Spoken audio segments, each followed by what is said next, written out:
This is your Talking Tillies coverage of the Paris 2024 Olympic Games. We are here with match day 2 wrap up for episode, I think this is number 5, of our coverage of these Olympic Games. The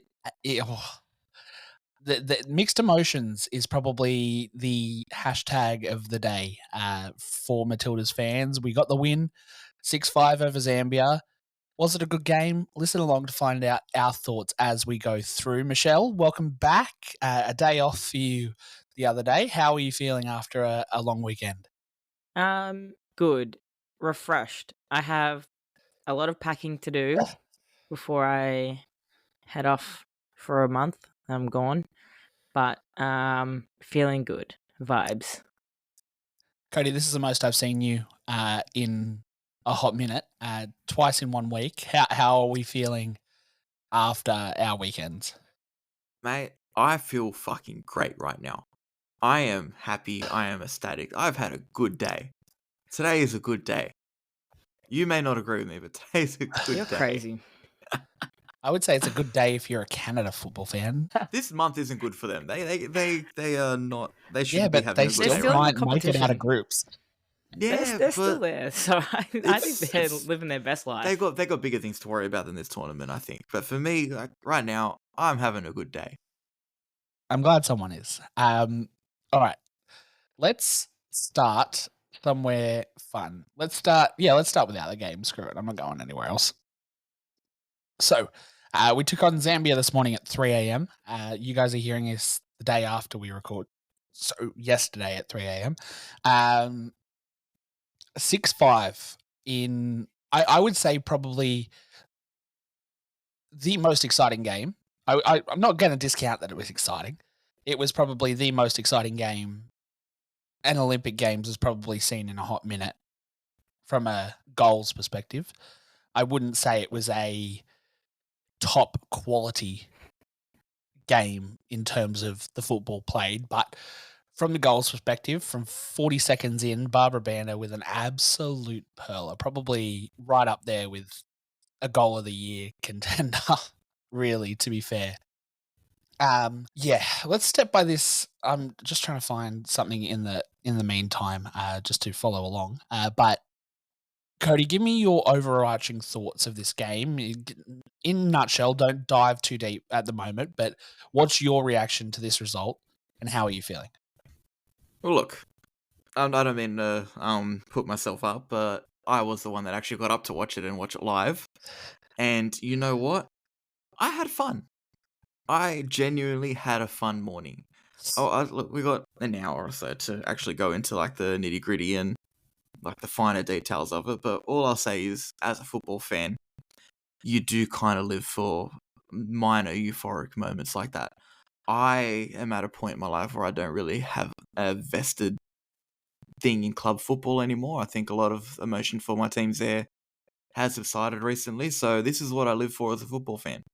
National teams playing at major tournaments in a game like that, it will sustain me for a good 6 to 12 months, even if this tournament still goes to shit. So you know what? I'm taking it for what it is. We came back from 5-2 down. I'm happy. I went to work happy. Today was a good day for the 5th time. Interesting. Like I said, we've got an hour to work out like the finer details and what went wrong. But like overall, I feel like there's a lot we to got away unpack with it. here, and that's the hard There thing. is a That's lot what to unpack. I'm just trying to bring it all up so I make sure I don't miss anything. Is the main thing here. Michelle, you were like me and did not brave the 3 a.m. wake up call. What is your reaction to the result? How, after watching the replay, how do you feel? Just in a nutshell, give us your elevator pitch of where you think the Matildas are at right now, looking forward to the final game in the group. I feel like they're really on the back foot. And I feel like this is the world's longest uphill battle that they're going to face. And it's just going to be a very difficult, this next game is against the US, and it's going to be a very difficult game for them. I think, while a win is a win, sometimes a win is not always a win. Yeah. If that makes sense. Yes, I agree. And that's where I kind of sit as well. I was like, yep, cool, 6-5, but we've also conceded 8 goals in our last 2 games, and we're about to come up against a team that's looking pretty strong, probably a little bit stronger than a lot of us were nearly expecting going to this tournament, but you can never count the US out of a major tournament. Looks like they turned things around. Emma might be onto something. Let's not hold our breath, though. So, let's step through goal by goal. I don't think there's anything anyone could have done about that Barbara Banda wonder strike. I think that was just an absolute. Even the commentator didn't expect it to go in. The commentators, I think the first words was, "Well, I thought that was a bit speculative, but it went in." I was like, "Yeah, look, I'm honestly, taking a guess that's on the Australia feed, isn't it? It was on whatever was on Stan Sport." Yeah, Yeah, no, I was watching online now. They had the world feed, and some pommy guy, but he was happy it went in. I think he wasn't trying to put it down like, oh yeah, it was speculative. Like it was a good fucking goal. yeah. Wait, which one do we have? Because I was watching on 9 Now the replay, and I got you're probably. Speedy and Grace Gill. Oh, I didn't have Speedy and Grace. Yeah, I didn't. No. I had the pommy guy. Oh, yeah, the pommy guy. Oh, Yeah. I didn't The hear him Pommy say guy's on speculative. Stan. Is he? Yeah. Stan's got the world feed. So this means nothing. This conversation has nothing to do with the Just game. for you commentary nerds out I there. was just curious. All right. So I think we can all move on. That was just probably the goal of the tournament, and I don't think any keeper stops that with where she places it in the top left bin. Like, just props to you for hitting that well, pushing it out. One touch right. Set a tone for the game, though. Oh, 100%. Going away from goal, like, just beautiful. But yes, definitely set the tone. 6 minutes later, we got a corner, and Zambia's defense decided not to track anybody, and we had 4 players within 2 meters of each other that could have all scored off that. AK puts the ball in the back of the net. Good to see a set piece actually work. I think that's something we missed against the Germany game. But yeah, I don't think there's anything else we could say. I think AK made a good run. We never really had any set piece opportunities against Germany. We had 1 or 2, but we just didn't make anything of it. And then it kind of begins. I didn't check my pronunciations before I went in through this, so Cody backed me up. It's Kundananji, isn't it? Yeah, Kundananji. Yeah, see, look at that first attempt. She scores the next goal. 21 minutes. This is where things kind of started getting a bit for me. I don't know if it was this goal that was the corner or something that we didn't clear. Nah, she picked it up, I think, near halfway, took it on well, got around a couple of players, and hit it like inch perfect bottom corner. Oh yeah, that was a cross. Yeah. That was a nice finish. You gotta give her credit for that. It's beautiful. And that's the thing. There's a lot of these goals that were nice finishes, but I think there's a lot of build-up issues or just. Funnily enough, that's probably the goal I'm most disappointed in. Really? The set piece is the set piece is a part of an overarching issue. If we conceded 1 set piece, I wouldn't really care. My issue with those goals is that there was 3 of them. But I think if you're talking individually, that kind of threat is the same threat that the US are going to pose. So if we're struggling in this game, how are we going to do it when we're facing 3 or 4 attackers that can do the same thing? I think that's why I'd rather raise that question, because look, set pieces, like, I think we've known all tournament this is an issue. Like, that's nothing new.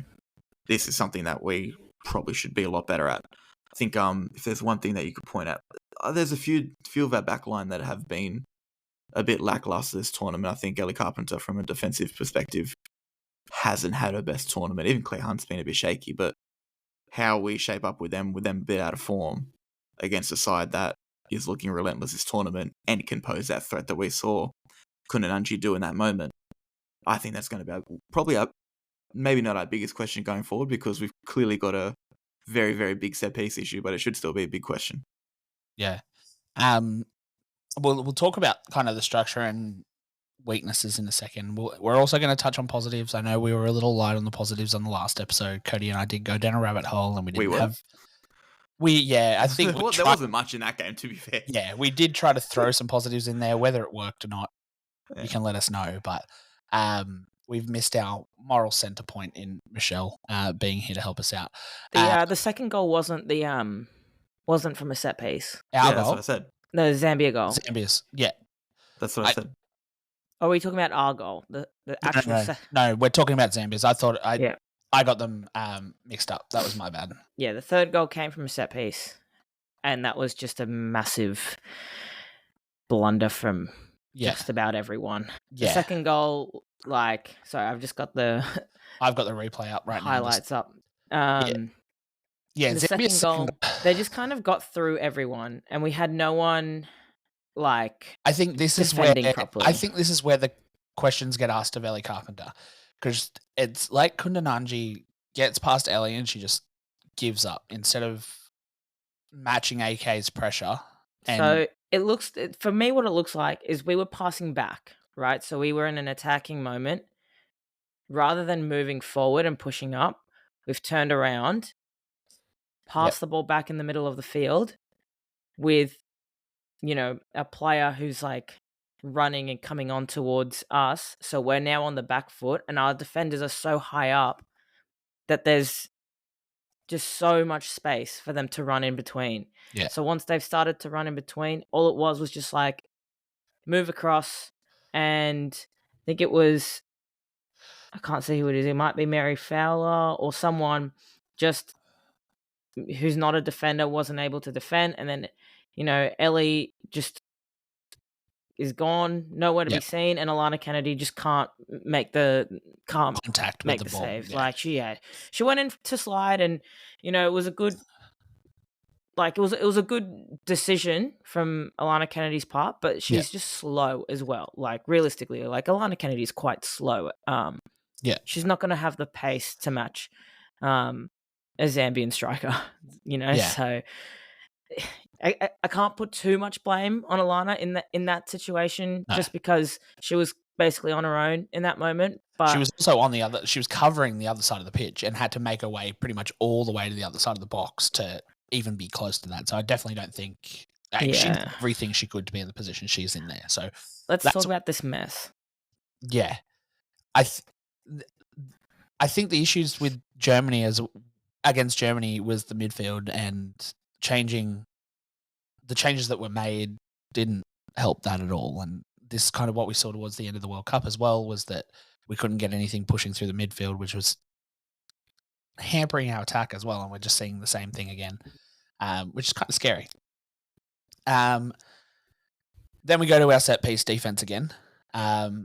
This one is a point of contention, I think, between the three of us. I believe Cody doesn't want to lay any blame, but Michelle and I are on the same side, as Maka comes pretty much to the edge of the box, punches, doesn't catch, puts it straight at the feet of Barbara Banda. Nobody's back in the net to clear this out. Walk me through your kind of thought process here, Cody, as to what your instant reaction is. Nobody's to blame. Oh, I don't think nobody's to blame. And look, I do think Arnold could have done better, at least. I just don't think I wouldn't put this under a Howler perspective. I watched that goal about 5 times over just to see where the issue came in and how the hell Barbara Banda ended up on her own like that. You can see as the ball kind of comes in and the way Arnold comes out, Bunda's kind of watched her go over her, and instead of trying to go in and contend it, she's decided to pull out a little bit. Yeah. While she's pulled out, Mackenzie Arnold's already got her eye on the ball. Whether she should have caught it or punched it, I guess that's probably a point of contention. She's chosen a punch. I don't think she's expected Bunda to be there. And Bunda, I think she's got her leg up pretty high to actually bring the ball down as well. So that's happened. I don't think anyone expected. Someone probably should have been watching her to actually track the run and go, oh shit, she's peeled off. Let's make sure I'm covering her just in case we get the knock on. I think that's one thing that, if you talk about set pieces, our concentration as a group has been very, very poor. We saw it with Germany. Those kind of diverting runs is basically not screwed us over. That's probably not the right word to use, but that's what's done us in a little bit. And there, Mackenzie Arnold's made a choice. Bunda's saying, okay, this is going to land somewhere else. I'm going to make sure I'm in position, and no one is tracking her pulling back. She's had yards of open space, had time to bring the touchdown before anyone's gone, oh shit, she's about to have a free shot on goal. Let's get in front of her. By the time we realise that, no one's in front of it. You could put a bit of blame on Mackenzie Arnold for not getting back in goal. You could put a bit of blame on Hunt or Gorey for not getting in front of her quick enough. And you could put blame on whoever was marking her in the first place and not pulling her out. I mean, it's a unit issue there. That's probably the biggest thing. I've just I'm not going to sit here and say I don't blame Mackenzie Arnold for coming out the way she did. She's the keeper. She's got to mark her territory. She came in. She made a decision to punch. I'll take that.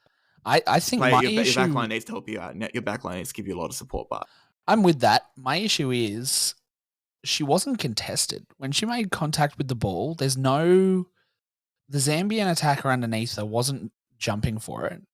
At the point of contact, there was literally no one around her. Like, it should have been a pretty easy clearance. It's also almost like she tried to pass it to Razzo, who's standing right behind. Yeah, she's probably done that the end of without it. realizing Bunda's peeled off. So Yeah. that could be. But then you look further back, you've got EVE standing flat, Heyman kind of realizing too late that she needs to Heyman move. wasn't on the pitch at that side. At that Oh, time. no, sorry, AK, sorry. I'm seeing hair. AK is kind of realizing that she's got to move, and then Ellie's standing flat as well. And it's just like, yeah. And that comes back to the concentration levels. It's not good. You've got 6 players not marking anyone, standing in a line, and they're all behind Mackenzie Arnold. Mackenzie Arnold is further in front than 6 Matildas players. Yeah. There's Bring 6 players, back man marking. but they're not marking anybody. Even that. None of this. No, bring back man marking. None of this zonal marking woke bullshit. Well, Zonal marking works in certain situations, but not on a set piece where someone's going for goal. I'd just like to point out, course. guess where the ball was put? On the head of our shortest defender again. Teams are picking up on it. I reckon we've got a pretty easy weakness. I think that we don't have a short team. That's the thing. Like we've got some tall players in our team. We've got a bit of height there, especially in terms of women's football. These players aren't short or anything like that. Like, you're not talking about a team of, and I mean this with as little disrespect as possible, a team of people at the height of Claire Wheeler. You can bring some of your taller players back. Who they put it on the head of there, Josh? Cooney Cross. Throw her forward and bring Rasso back. I think Rasso's probably got a bit more mongrel in the air, maybe an inch. This is honestly, 3 set pieces in a row. Claire Wheeler. That's our issue. Throw your shortest player forward. Yeah. I think, and like, that's just 3 set pieces in a row. Gorry, Wheeler, but Cooney Cross. Claire Wheeler didn't start, did she? Didn't she No, come I off? think we're talking about the last game. It was Germany. Yeah. In the Germany game. Sorry. Yeah, the German goal, it landed straight on Claire's head, and there was just nothing she could do with the 6-foot attackers that were. This is what I mean. Look at this. Sorry to the viewers, but you won't be able to see this. But look at this positioning. Hold on. Is that showing better? Kind of. Look at that. That's what I mean. Like, Bunda's pulled out, and no one's kind of tracked that run. You would think that someone would be coming in here and then just running in and trying to get. That's my point. Yeah. You think the moment she kind of makes that peel out, someone's got to follow her. But even if it's zonal, like Bunda. Even if you're in that zonal kind of, but surely you put a tag on Bunda and going, okay, that's someone 100%. Someone just stick on a pocket. Like, screw the zone anywhere else, but like, I don't know. Also, my thing is, right, okay, so I'm looking at this screen grab. Alana Kennedy looks like she's the closest person to the goal. Yeah. In that moment, she's seeing, because she's looking right at what's going on. She can see that Bunda's got the control. In that moment, as a centre back, her first instinct should be run to the goal line. Mackenzie Arnold is in the middle of the field. Run to the goal line. Someone needs to be there, right? And she's experienced enough, and she's played in these games before, and she's done goal line clearances before, that she should know what to do in this situation. This is what's so frustrating. Yeah. Is that Alana Kennedy at the Olympics, I don't know what it is, just doesn't work. We saw it, and she was like, she went from villain to hero to villain to hero in Tokyo.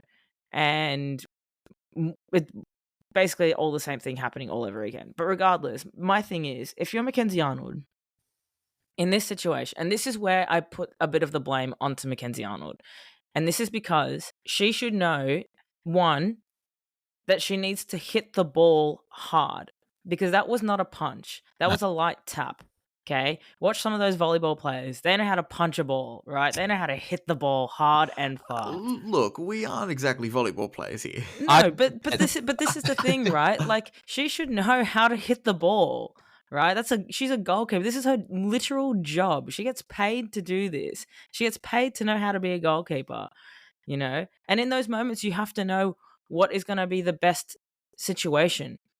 And like, you could argue, oh nah, she had to punch the ball. Like there was too many heads around. If she drops it, it's even worse. But but you can argue like, if you're not punching the ball or clearing the ball hard enough, then what's the point? Like you've My- already just lost it. My And so kind for of. me, hold on one Oh, second. you're good. And then the other thing is that there was no urgency to get back into the goal, right?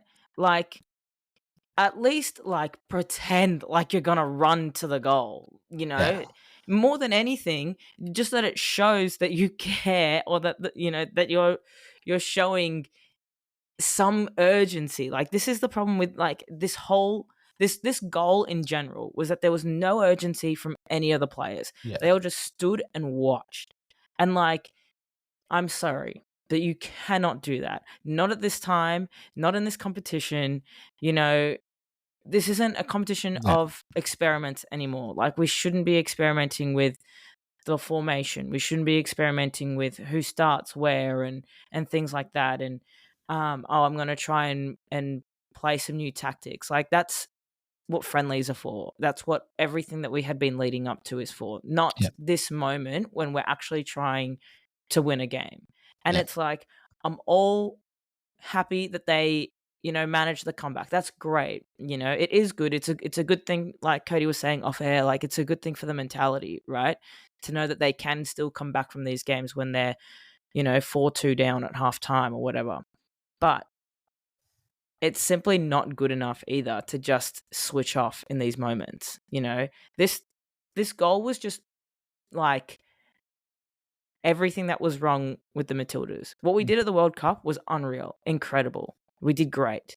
But this tournament is just almost like we've all taken the rose-colored glasses off, and we're just witnessing like the problems that lie in the squad. My issue with this is how far Macca came out. Like you look where that defensive line is. Even if a head gets on the ball from a Zambian attacker there, depending on force, there is no way it's becoming a issue off the head. And with how high up that line is, why is Macca coming all the way out to the very edge of the box to try and clear that and not just trusting who's in front of her? Like, I'm not a goalie. Again, have I played football at any level? No.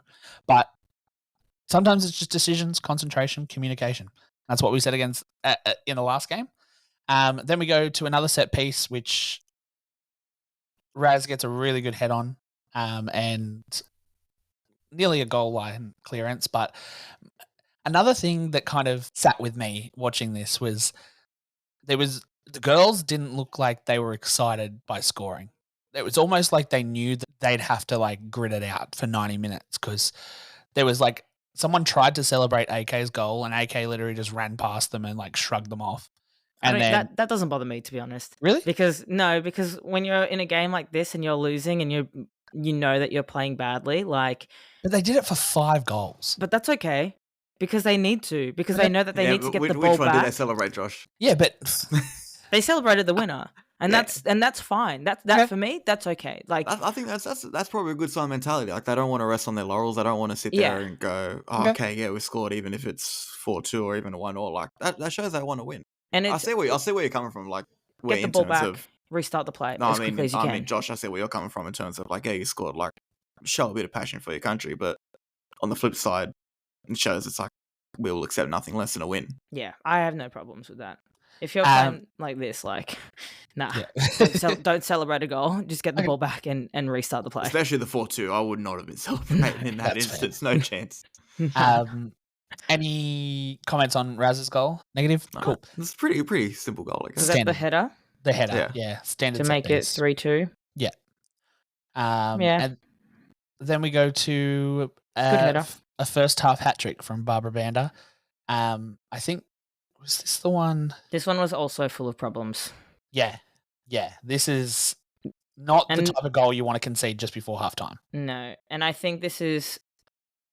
You could argue it could be another goalkeeping error. Yeah, I would also say look whose head it landed on from our defense. Whose was it again?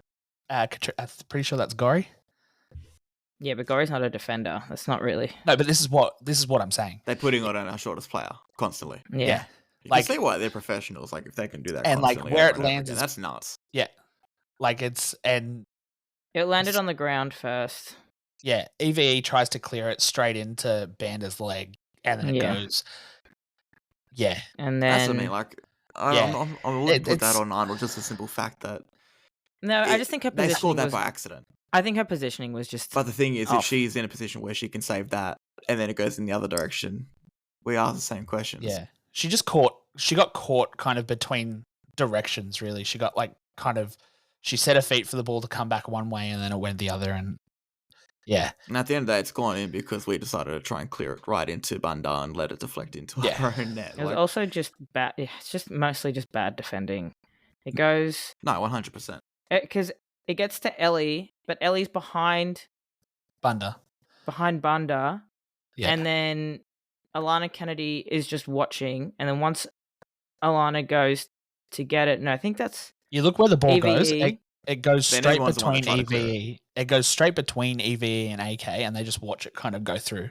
But they're facing the wrong direction, like to get like a proper clearance as well. Like it's just a bit of Yeah. a shambles, to be honest. But it's yeah. And we are sitting here kind of picking things apart, guys, for you watching at home. And I know a lot of you guys have had opinions and probably shared them in social media posts and whatever. We're sitting here as kind of birds in a high tree, being able to look at things through a magnifying glass with 400 Armchair replays like it's experts. VAR. Yeah. We're pretty much playing this like VAR. So 4-2 at halftime. Nobody, I'm pretty sure, would have had that on their bingo card for this Olympics. Cody, I'm pretty sure your score prediction wasn't 4-2. I mean, I had someone at scoring halftime? 4 goals. It wasn't Zambia. Yeah. So I don't know, man. I like this game. Like the more I watched it, the more I just like. I was not disappointed. I was just like, I'm not impressed by this at all. Like I don't feel confident. And then we start the second half, and it starts all over again. So let's another set piece, and pop straight over the head of Minnie. And is this another? No, it went over someone else, not Minnie. Is that not Minnie? Oh, it's Kyra. Yeah, it's gone over Kyra. Maybe it was Kyra on the last goal too. Sorry, that might have been my bad. Not Minnie. So yeah, another clear header and across the face of goal. I don't It's know. just a clean header. Like Yeah. it's one of those ones where if we hadn't been conceding from headers this much in like the last 2 games, I'd probably be like, oh, there's not much that we could have done about that. But because we have been conceding so much from headers in those situations, it's like, oh, it's so frustrating. Like you would have thought to like have done something by now. There's just no pressure on it either. Like it's just like it's floated over and she's just there in space and she's just got all the time in the world to do whatever she wants with it. Like it's just boom in.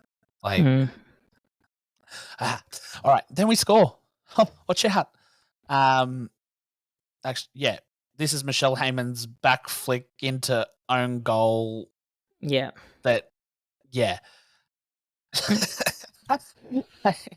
Michelle did really well considering she was caught out with this ball ending at her feet in the wrong Thank you. way. Yeah, and that was great.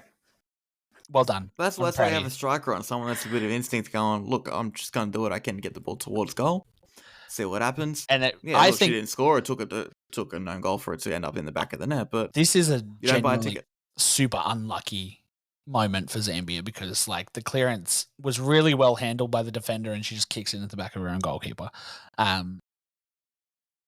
So yeah, super unlucky. This makes it 5-3, 60 minutes in. 8 goals in 60 minutes. Freaking insane at this stadium. Can we also just talk about the substitutions real quick as well? Because I think it's important to know that like who came on and like why.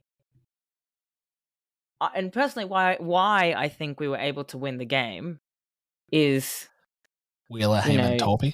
Yeah, like I don't know. I think you've got a 9 there. You've got a striker. You've got someone who knows how to just Actually, poach. let's have this conversation because I had this conversation with Cody after last game. What has been your reaction to this team? Because I feel like the starting 11 that we've chosen in both games has kind of been, yes, it's been attacking, but has it we don't have an out and out 9 on the pitch, and it feels like we kind of lost a little direction when it comes to that point. What's your kind of thoughts on the starting 11, Michelle, that we've had in both games? I think some change needs to happen in the next game. I think you need to be starting Michelle Heyman. I think Tegan Micah has to come in. She's a good goalie. Yeah. She absolutely smashed it at the Olympics last year. The only thing that I would say is that she hasn't got the match experience. Or not the match experience, that she's not match fit. She, Match minutes. That's it. She's been injured with she had that massive concussion that kept her out of her Swedish team, I think it was, and then when she went to Liverpool, she couldn't get the number 1, and then Mac has come in and taken the number 1 jersey, so Tegan's going to be sitting on the bench for a bit. So I think it's I can understand why they might not put Tegan Micah in. Personally, I think from these last 2 games, it could be because we didn't have an out and out 9 on the field starting, but I think Caitlin Ford has been really poor. And I don't know if maybe it's better to maybe even chuck Torpy on that, that left wing, and then maybe Caitlin Ford comes in around the 60th or something and subs in instead. Or I would say, well, Charlie's not in the squad, is she? No. No. Is That's the Sean? frustrating Because I was going to part. say Charlie for Ellie, because at this point, I think Yeah. Charlie Grant is a better defender. She might not be as zoomy and as speedy as Ellie is, but she's arguably a better defender, and I think that might be more helpful. But obviously, she's not in the squad, so This is where those that's decisions, and this is what we were saying, right? that situation gets thrown out. But I think realistically, I think Caitlin Ford played better once Michelle Heyman came on. So I think if we just have Michelle Heyman on, and then you can just have Caitlin Ford on the left, I think that's probably going to be one of the biggest things. I also think, and it does pain me to say this, I think Katrina Gari has just not been very good either, and I think Claire Wheeler should be starting. I think Claire's probably a bit more fit as well. She hasn't had the injury like Katrina Gari's just had an injury, and she's still coming back from that. And I think Claire Wheeler, when she's come on, she's looked really good and has kind of commanded the space a bit more. So yeah, I don't know. I'm not feeling super confident with the side on any other day, to be honest. It's a really strong side, and for the most part, I'd be like, no, that's our starting, our strongest 11. Aside from having Michelle Heyman not starting. If Michelle Heyman starts and we have that normal 11, so if EVE is gone and we chuck in Michelle Heyman, I think that's a really strong side. The problem is that no one's playing like they're a really strong side. It feels like we're playing like it's 2020 again, and it's like we've just got a new coach. You know what I mean? Yeah. That's the vibes that I'm getting, which is like they're talented players. They know how to play football. They've played together for years. So what's wrong? What's not clicking? Is it the formation? Is it the tactics? Is it the weather? I don't know. Are they all sick? Do they all have COVID and everyone's hiding it? Something's not right. Is there a mass coup? Is everyone angry at Tony and the FA? What happened? What's the drama, guys? I think I said that, didn't I? I think I put that in the group chat. It's like they've got beef with Tony and just kind of can't figure out how to sort their own shit out on the pitch. I don't know. I don't know. It's very interesting. And again, guys, we're here in our armchairs, sitting nice and cozy, and not out in the weather in Paris. So take everything we say with a grain of salt, but just know that these are our opinions, and sometimes we're right. Just not with our predictions. All right, let's move to an absolute blunder from Zambia's goalkeeper. Which one? She had two. The one where Steph literally hit it straight at her head and she just let it go straight through her hands.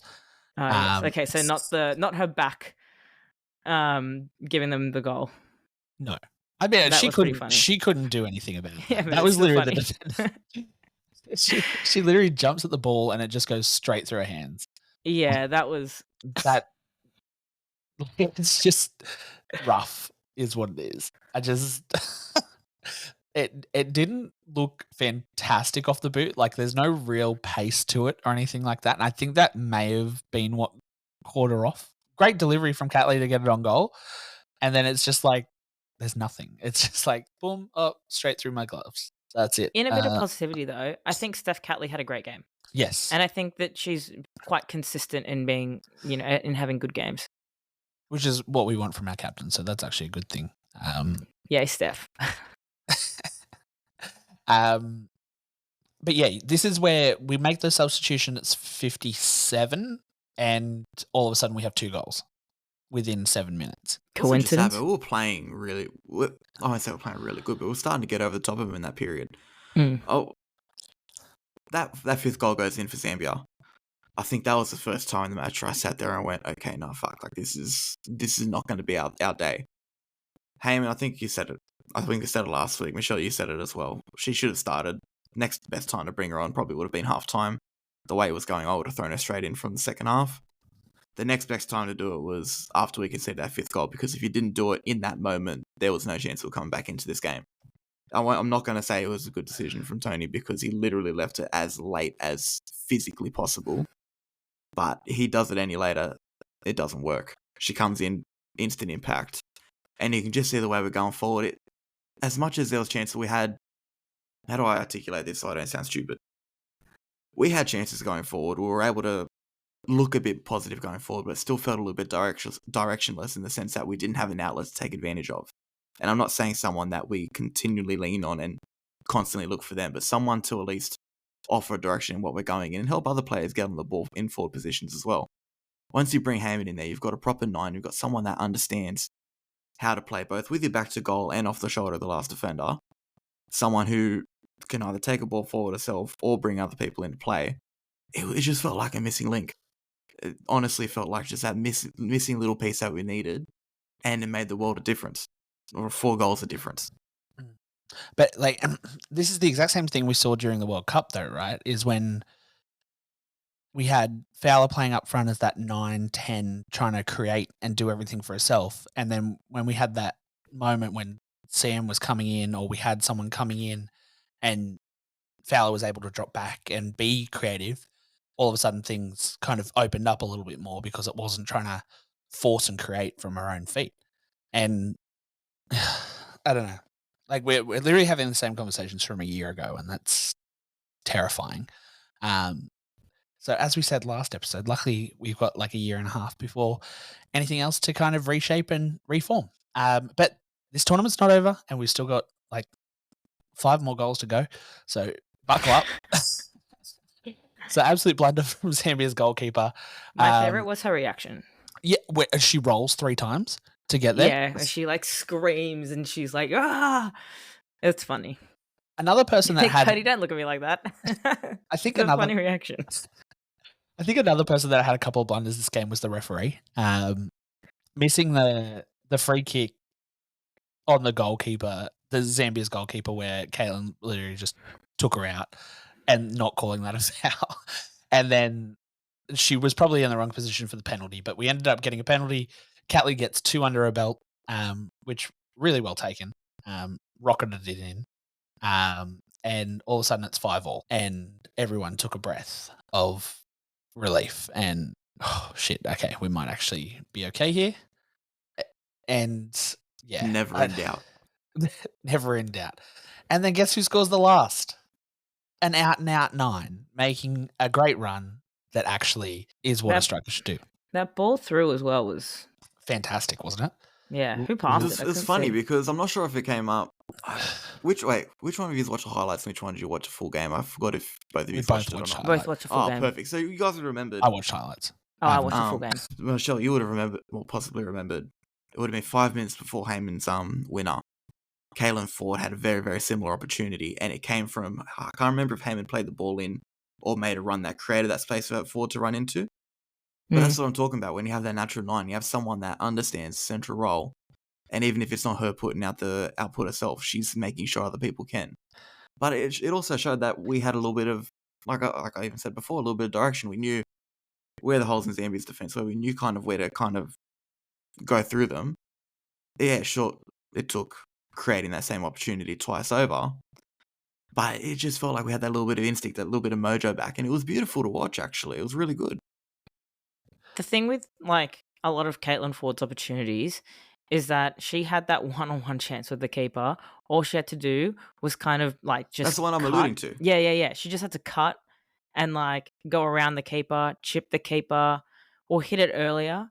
And she just waited and waited and waited, and then literally just hit the keeper. Like I think her and the ball just went into the goalkeeper, and I'm like, brother, like use your brain.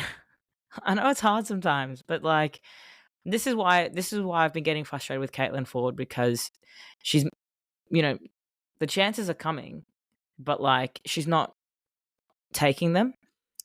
And that saddens me because I love Fordinho, but she's not playing like Fordinho recently. Or just score a brace against the USA now. Oh, if she does, great, even better for me. Okay, can we just talk about this formation for this last goal here, right? I'm just trying to make sure that I'm right here.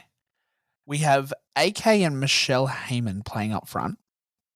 We have Caitlin Ford on the left, Torpy on the right, Mary Fowler playing left back, Steph Catley in the centres alongside Claire Wheeler. I think if my memory serves me correct, I think Zambia may have had a set piece before then, so we might have just had. I mean, we look like we're in like. No, I don't think it was a set piece. Actually, they had a chance going forward. We might have just had a few people screaming around the place, just trying to stop a Zambia attack. And obviously, Tony's done his favorite thing where he sends Alana Kennedy up front to try and get a header. And I think players might have just been a bit lost in that moment, because I don't see why Mary Fowler was playing left back. She's literally like behind the halfway line when Catley picks this ball up, and Catley's the one that delivers it through. So there's another. I think you mentioned it already, Michelle, but that was a beautiful ball by Catley. Oh, perfectly weighted, in stride. Michelle Heyman? Yeah. Yes, that's what I was saying. Great ball. Fantastic. Yeah, I second that. That's beautiful. Yeah. Yeah. And yeah. So Steph Catley had what? 2 goals and assist. No, it's 2 goals, 2 assists, 3 assists, because she would have been delivering the corners. She delivered one of the corners at least. So 2 goals, 2 assists. What a woman. Leading from the front is all I'll say. All right, we've just spent 45 minutes dissecting this game. Sorry, guys, for anyone that wanted to hear anything else, but okay, let's take a sip of reality and look forward to this US game. What are you actually expecting out of this next game, Michelle? Yeah. That's where I'm expecting trauma. I'm expecting to be traumatized by Tony Ball. Tony Ball. Cody? It's a weird one. There's every opportunity we go into this game and get smacked 4-0. But looking at it realistically, there's only very, very minor things that we need to fix up. I don't know if we can do it at a consistent level. When I say minor things, like I said at the start, the issue with the set piece, that's the same thing happening over and over. You fix up that area of your game, that's 5 goals we don't concede at this tournament. That makes a massive difference. You get the set pieces, you get your concentration up, you get the set pieces right, you focus on your defensive principles. I don't think we keep USA to a clean sheet. We do very, very well to do that. But all you need is a slight improvement to take it from 5 or 6 to 1 or 2. And then it's just a matter of how do we go forward? How do we stop a US back line that realistically going into this tournament, that's where they look strongest, not going forward. They'll be a tough team to break down. We've got to work out how best to do it. You bring Michelle Heyman in, you've got yourself a fighting chance.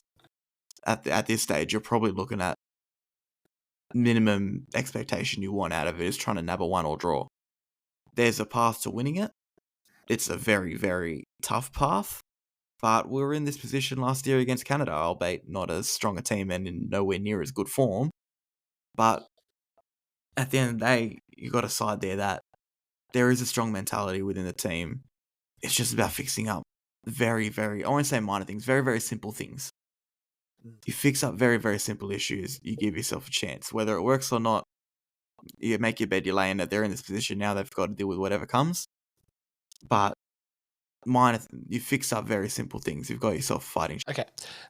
So looking forward, to put it simply, Australia need Colombia to beat and hope that France don't. Or draw, I think. Yeah, draw or beat Canada and hope that France absolutely don't bundle this to New Zealand and let in like 5 goals and don't score one. That's pretty much the only negative that could come out, and it's just Group A, because there's nothing else that's really going to affect it. So it's just going to come down to Canada or New Zealand pulling unless something Zambia out. do a job in Germany. Scenes of true. I don't think it's not out of the realm. I don't think it's out of the realm either. Especially the way, look, I said it to you in the lead up, no, after the Germany game. Germany have a mistake in them. Their backline's not their strong point. We probably made them look better than what they are in that regard. But you also 100%. showed they can be opened up. And when you've got a strike force of Kunananji and Banda, Germany don't walk away from that game with a clean sheet. It's just a matter of how well they go forward. And you're talking about a side that isn't that clinical. Once again, we made them look better than what they are. Yeah. There's every chance Zambia come out of that game with a result. So if we don't get anything against the US, we could be in a lot of trouble. So I choose to have belief, even if it will come back to bite me in the ass on Thursday. And I'm prepared for that. This is terrifying. It is. This is I'll agree with you on that one. It fucking is. It's just not where, like, you said, Cody, we're probably going to be playing for the 3rd place, but I don't think the performance has kind of lived up to. It's a funny one because if we get a draw against the USA and Germany do somehow lose, there's every chance, depending on how much Germany. No, actually, no, we'd need. They would have to get lose by 6. Yeah, never mind on that one. But oh wait, no, 5. if Germany lose, then we get a point. We go ahead of them on points. Yes, I'm telling you, I wouldn't be surprised if Zambia get a result against. I don't know if they'll beat them, but I don't think it's a set result that Germany's picking up 3 points on Thursday morning. And I'm not talking about that for our context. I'm just talking about in the context of the tournament because everyone's talking about the statement that Germany made at the start of the tournament. One, Germany did at the World Cup. They had a great result that first round, and then things turned to shit because they got opened up and found out very, very quickly. I wouldn't be surprised that happens again. And 2, that opening result happened for them, and they look like they made a statement because we made them look good. They're probably not as good on not as good as what they're being made out to be on paper. And the USA kind of found them out for it. And I wouldn't be surprised if Zambia do something similar. And Zambia will want a reaction after this game as well because you've got a player like Barbara Banda who scored 3 hat-tricks at Olympic tournaments in game. She's played 5 Olympic games and scored 3 hat-tricks and hasn't won a single match yet. They're going to be a side that's playing with a point to prove. And they'll want something out of themselves, even if it means they can't get through. Even if it means they can't get through. Not if it means they can't get through. Even if they can't get through. They'll want something. They'll want something out of this tournament. They'll want to win. They'll want points just to show they've got a fighting chance. Germany's going to have something. Germany's going to be in a lot of trouble on Thursday. I can almost guarantee it. Almost guarantee it. You heard it here first. Watch Germany win like 5-0 now as well. Cody's calling curtains on Germany's Olympic I'm not games. saying they are going to lose. I'm saying Zambia's going to make it really, really difficult for them. It's going to be an interesting Thursday morning. That is for certain. So, Brazil-Spain will start at 1 a.m. alongside Japan-Nigeria to zip out Group Z. How many teams are playing?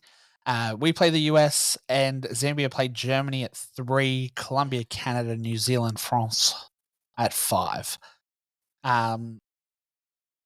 It's all shaping up.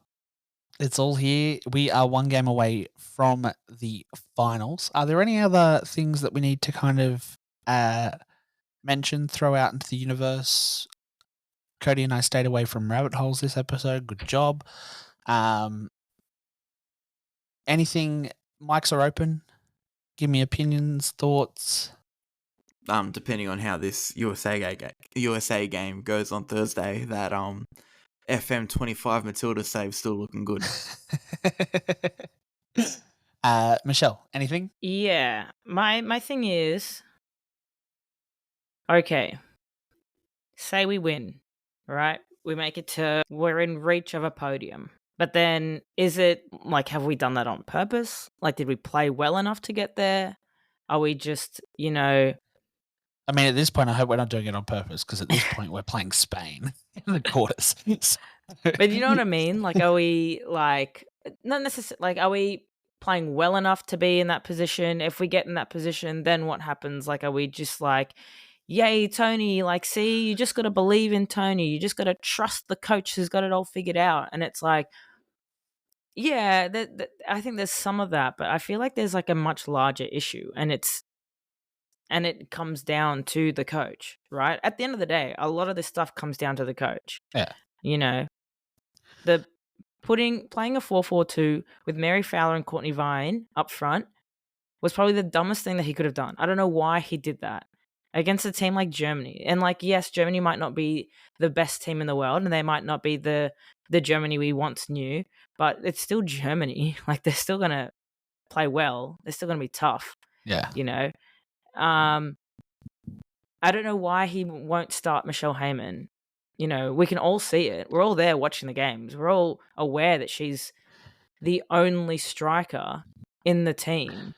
You could argue Caitlin Ford is a striker as well. Like, she's played in the 9 position before, and she probably could, if you put, Courtney Vine on the wing. Courtney Vine or Torpy on the wing, you could probably put Caitlin Ford as a 9. But regardless, like, this is definitely going to be his last tournament. Just depends on, I guess, how he wants to go out, how he wants to bow out. I think you can kind of tell that by some of his press interviews too.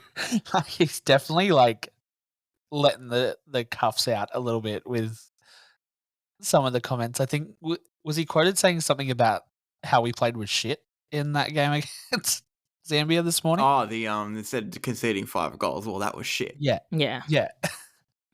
I like Tony as a person. Like, he's awesome. He's really nice.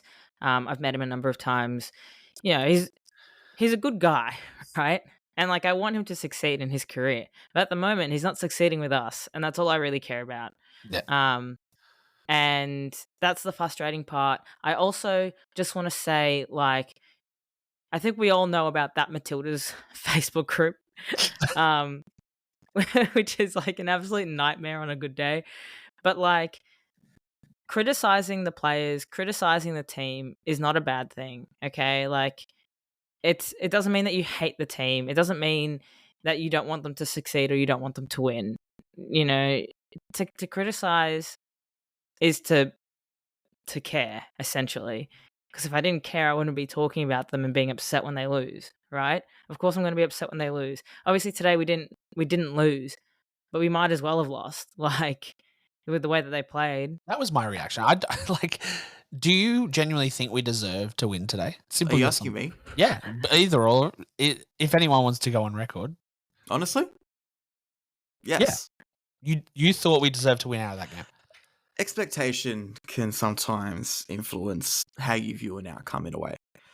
We went into this game, and rightfully so, we went into this game thinking we should put in a solid performance and come out on top of Zambia in quite a, I'll say, stern way. Zambia were coming into this game with nothing to lose. The fact that they went up 5-2 against us, you're sitting there thinking, fuck, they've done well. And the fact that they went up 5-2 against us, they themselves probably didn't deserve to lose. But I look at that game overall, there were moments where Zambia had us on the ropes, but there were moments that we were playing well over the top of them. I think if you're talking that was 2 even teams, let's just say that we were playing against Sweden today, and that happened, we wouldn't be sitting here saying we deserve to lose or this is horrible or this is that. It's the fact that it's Zambia and it's a side that we look at and go, we should have beaten them. That's like, okay, yeah, that wasn't good enough. I'm not saying it was good enough, but I'm saying if I look at that as 2 completely neutral, I'm looking at it from a completely neutral perspective, the Matildas probably were the better side. Expectation influences it though, because the fact that Zambia were in there in the first place, do you really want to sit there and turn around and say they deserve to lose? Probably not. Maybe it's just me. I'll go live in my glass castle. And I reckon Michelle's on your side in this, in all honesty. You can tell she's quiet. She doesn't want to say anything. I'm just like... I tell you, If it was the second half team, like if we had that as like our starting 11, probably talking about a different game. Yeah. You know, if we're if Probably we've not got, even. I think it's just Michelle Heyman. Like, you yeah, don't. I but don't I think you think go into this game I starting Claire Wheeler. Gory had an off day and you had to make that change. but she And had that's an how I off look at it. she had an off game in the first game against Germany as well. Yeah. That woman was passing straight to the German players. I'm sorry, but there was also one moment in today's game where Steph Catley was up the top. I think they had just done it from a corner. Caitlin Ford's got the ball. Steph Catley is visibly running back towards like our end of the goal. So she's running, she's moving, and Caitlin Ford still passes and it just goes out for a goal kick. And they both look at each other like, what did you do? And it's like, guys, firstly, Caitlin, you're looking right at Steph. You can see that she's moving to get back on side.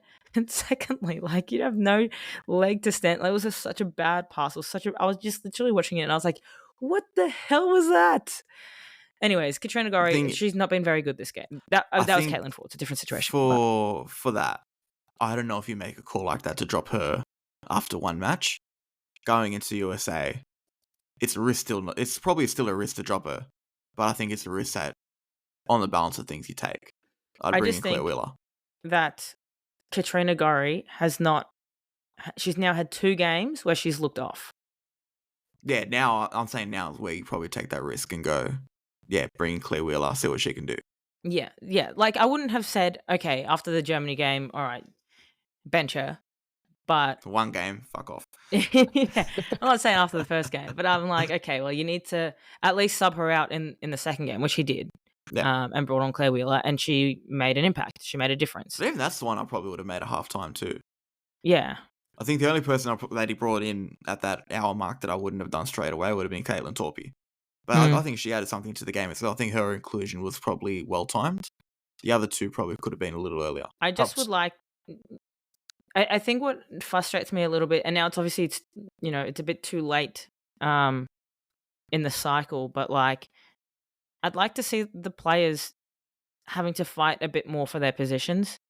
I feel like that the next year leading up to the Asia Cup is going to have to be, someone's going to have to be cruel, and someone's going to have to be like, listen, like, you were great at one point, and you've been a great servant, but you're not good enough now. Like, you're going to sit on the bench or you're not going to be selected.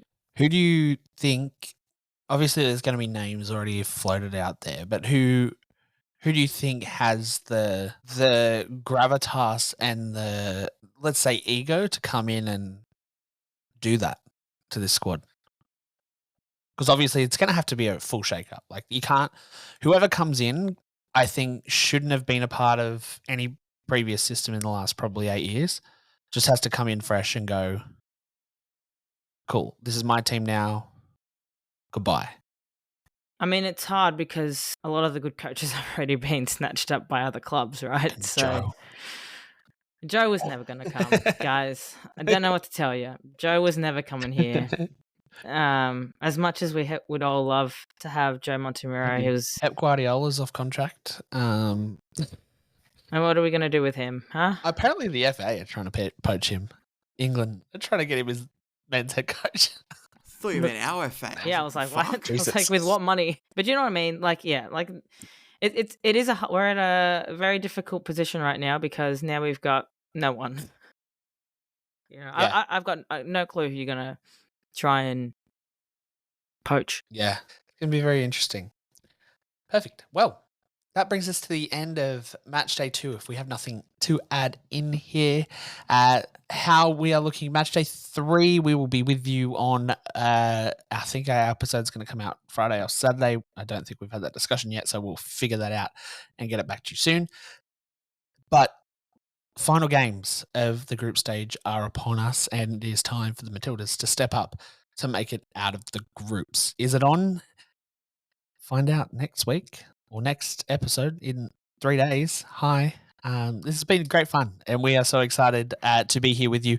As always, if you haven't joined the squad already, make sure you find us on socials at Talking Tillies. We are across every platform. You can find us there making all types of cool content and keeping you up to date with all things Tillies, both at home and abroad, heading towards the new A-League season. We are wrapping up and heading towards our medal matches of the Olympics. So make sure you are staying tuned, and we'll be back very soon with our next episode of the Talking Tillies podcast. Goodbye.